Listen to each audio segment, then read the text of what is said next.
दोस्तों, आज मैं आपको एक बहुत ही मजेदार कहानी सुनाता हूँ जिसे सुनकर तुम लोग हंसते हंसते लोटपोट हो जाओगे।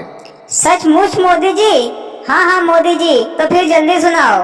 तो भैया सभी लोग ध्यान से सुनना। एक बार एक आदमी अपने गांव को छोड़कर काशी में रहने के लिए चला गया। वह आदमी काशी में दवाइयाँ कूटने का काम करता था। फिर वह आदमी काफी सालों बाद अपने गांव लौटा तो गांव वालों ने उससे पूछा, भैया इतने सालों कहाँ रहे थे? तो वह आदमी बोला, मैं काशी नगरी में रहता था। तो गांव वाले यह समझे कि वह तो बहुत ही ज्ञानी पंडित बन गया होगा। तब से सारे गांव वाले उस आदमी को चतुर पंडित कहने लगे। फिर एक बार क्या हुआ कि उस गांव का धोबी का गधा खो गया। उस धोबी ने अपने गधे को बहुत ढूंढा पर वह गधा नहीं मिला।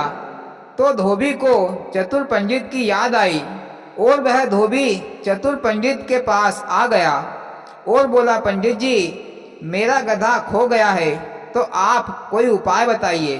पंडित जी क्या उपाय बताता? वह तो दवाइयाँ पीसने का काम करता था।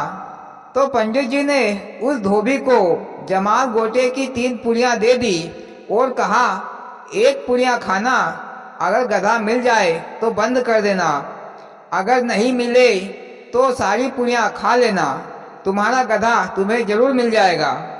फिर उस धोबी ने जमाल गोटे की 1 पुड़िया खा ली तो धोबी को दस्त लग गए।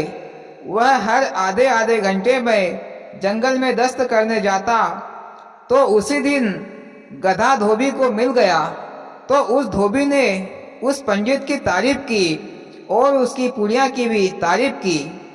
धीरे धीरे यह खबर सारे गांव में हो गई कि पंडित जी को तो जड़ी बूटियों का भी ज्ञान है, कोई भी काम एक ही दिन में कर देते हैं। फिर एक पड़ोसी राजा ने वहां के राजा के ऊपर हमला कर दिया। उस राजा के पास सेना भी कम थी। पड़ोसी राजा ताकतवर था और उसके पास सेना भी बहुत थी। फिर उस राजा को मंत्री ने बताया कि हमारे गांव में एक चतुर पंडित जी रहते हैं, वह काशी से जड़ी बूटियों का ज्ञान भी प्राप्त करके आए हैं। फिर राजा ने उस चतुर पंडित को बुलाया और कहा, पंडित जी हमारे राज्य पर पड़ोसी राजा ने हमला कर दिया है, तो इसका कोई उपाय बताइए। राजा की ये बातें सुनकर पहले तो पंडित जी डर गया और सोचने लगा कि मुझे तो कोई उपाय या दवाई वगैरह नहीं आती, तो मैं क्या उपाय बताऊं या क्या दवाई दूं। फिर कुछ देर सोचने के बाद पंडित जी ने कहा, महाराज मैं आपको पुड़िया दूंगा, आप उन पुड़ियों को अपनी सेना को खिला देना। फिर पंडित जी ने बहुत सारी जमाल गोटे की पुड़िया तैयार की और राजा साहब को दे दी। फिर राजा साहब ने मंत्री से कहकर उन पुड़ियों को सेना को खिलाने के लिए कहा। मंत्री ने सारी पुड़ियाँ सेना को खिला दी तो सारी सेना में खलबली मच गई, सभी को दस्त लग गए। सेना के लोग लोटा लेकर जंगल में दस्त करने जाते, एक वापस आता तो 2 जाते, 2 आते तो 4 जाते, 4 आते तो 16 जाते। ऐसा दिन भर चलता रहा।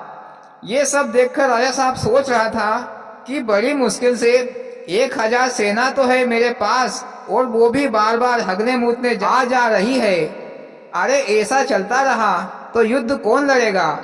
क्या मैं अकेला हजारों की सेना में युद्ध लड़ूंगा? और इधर मेरी मुट्ठी भर सेना को तो हगने मूतने से फुर्सत ही नहीं है। इधर पड़ोसी राजा का गुप्तचर ये सारा नजारा देख रहा था। फिर उस गुप्तचर ने अपने राजा से आकर कहा, महाराज आप उस राजा पर हमला मत कीजिए, मैं अपनी आंखों से देखकर आ रहा हूँ। उस राजा के पास इतनी सेना है कि उनको हगने मूतने में दिन भर लग गया, पर उनका हगना मूतना बंद नहीं हुआ। तो महाराज आप ही अंदाजा लगा लीजिए कि उस राजा के पास कितनी सेना होगी। फिर राजा उस गुप्तचर की बात सुनकर डर गया और युद्ध करने का विचार बदल दिया। ये खबर यहाँ के राजा को मिली तो राजा बहुत ही खुश हुआ और उस चतुर पंडित को बहुत सारा पुरस्कार दिया। इस प्रकार एक आम आदमी को चतुर पंडित मान लिया गया। इसे ही कहते हैं कि अंधे के हाथ पोता फिर जाना। और कहानी खत्म। वाह मोदी जी, क्या मजेदार कहानी सुनाई, सुनकर बहुत ही मजा आया। और भाइयों, आपको कैसी लगी मोदी जी की कहानी? अच्छी लगी हो तो प्लीज वीडियो को लाइक और चैनल को सब्सक्राइब जरूर करें। भोलेनाथ सबके साथ।